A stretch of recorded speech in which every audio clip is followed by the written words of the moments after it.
नमस्कार, हल्ला बोल सच में आपका स्वागत है।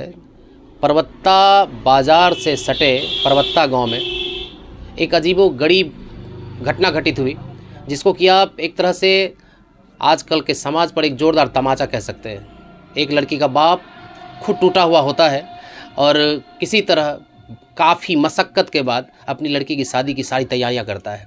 इसको लेकर एक अजीबो-गरीब मामला आया है, जिसमें कि लड़की के बाप ने लड़के को साड़ी उसकी इच्छा अनुरूप जो भी मांगा गया सब कुछ दिया गया, लेकिन पंडाल बना रह गया, सारो सामान तय किया गया था, सब कुछ दिया गया, फिर भी बारात दरवाजे तक नहीं आई। पूरा माजरा क्या है ये जानते हैं।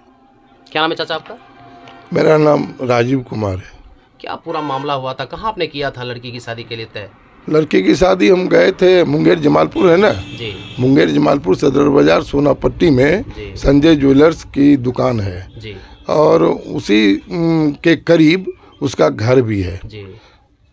उसके लड़के का पिताजी का नाम? पिताजी का नाम मनोहर पोद्दार। लड़का का क्या नाम था? लड़का का नाम संजय कुमार। अच्छा, तो क्या पूरी बात हुई थी? बारात दरवाजे तक आई नहीं, क्या कारण बिल्कुल रहा? बिल्कुल बारात यहाँ मेरे घर पर आने की बात पूरी थी। बात बताइए, क्या हुआ, कैसे हुआ?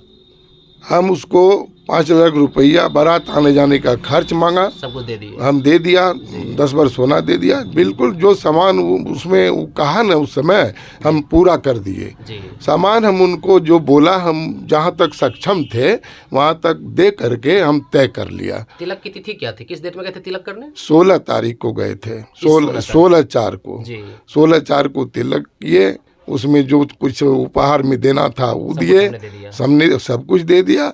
उसके बाद चैन है, अंगूठी है और सब सामान जो होता है मैंने वो सब दे दिए। देने के बाद क्या हुआ कि 18 वहाँ से आए तो 18 तारीख को पुनः वो हम लोगों को बुला लिया। लड़का वाला? हाँ, लड़का वाला।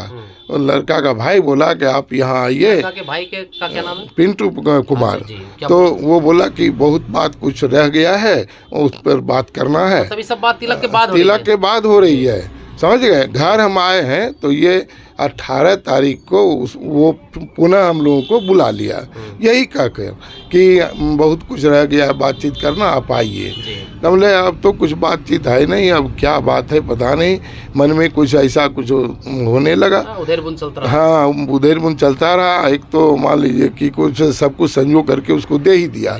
अब क्या रह गया जो हम तो कुछ रखे नहीं है, फिर बुला रहा है।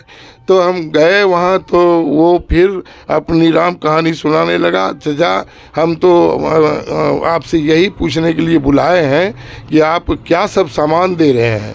तब बोले भाई हमारे पास जो है हम जितना सामान दे ही देता, फिर क्या? नहीं, फिर वो बिदागरी का जो सामान होता है ना, फर्नीचर वगैरह का, फर्नीचर तो हम देते ही। फर्नीचर हम बनवा के रखे थे, पलंग है, ड्रेसिंग है, गोदरेज है और कुछ तो हम उसको देने का सोचे भी नहीं थे। तो वो बोला कि इतना तो सब्जी बेचने वाला देता है, देखिए कितना जलील करता है, तो इतना तो सब्जी बेचने वाला देता है। तो हम बोले कि ठीक है, तो और आप जो मांगिएगा तो हम तो देने में सक्षम है नहीं। नहीं, इसमें आपको और देना होगा और क्या सब देना है सो बता देते हैं। सो आपको वॉशिंग मशीन लगेगा, 5 गाड़ी लगेगा और फ्रिज लगेगा, ये इसमें ऐसे एंड्रॉयड टीवी 32 इंच का लगेगा, सोफ़ा लगेगा, बहुत तरह का ये सब चीज़ अनाप शनाप हमसे बात किया। तो हम बोले कि ये तो हम सोचा भी नहीं है आपको देने का, तो आप ये कैसे बोल रहे हैं? बात ही नहीं हुई है। तो उतना में तो आप तय किए थे कि हम बारात परबत्ता आएंगे लेकर। बातचीत होकर के हम फिर चले आए। ठीक है, जाते हैं, हम तो इतना देने में सक्षम है नहीं। तो हम यहाँ चले आए।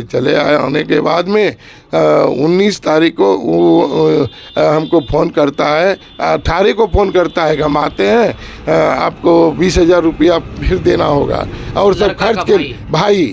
तो वो 19 के रात में आया, 8 बजे लगभग, वो 20,000 रुपया हमसे फिर ले गया। तो हम सोचे बेटी की शादी करना है, उधार पैसा लेकर के फिर दे दिया। तो देने के बाद में जो है वो फिर चला गया। तो 20 के सुबह में हमसे बात करता है कि 1,20,000 रुपया होटल खर्च के लिए आपको देना होगा। फिर से मांग बढ़ते हम गए परवत्ता, हाँ फिर से मांग बढ़ता चला गया। तो हम परवत्ता बारात लेकर नहीं आएंगे, आप होटल में आइए, 1,20,000 रुपया लाइए और ये 1-1.5 घंटा में आप यस नो बोलिए। तो हम बोले कि 1-1.5 घंटा में कैसे होगा, हम सोचने भी तो दीजिए।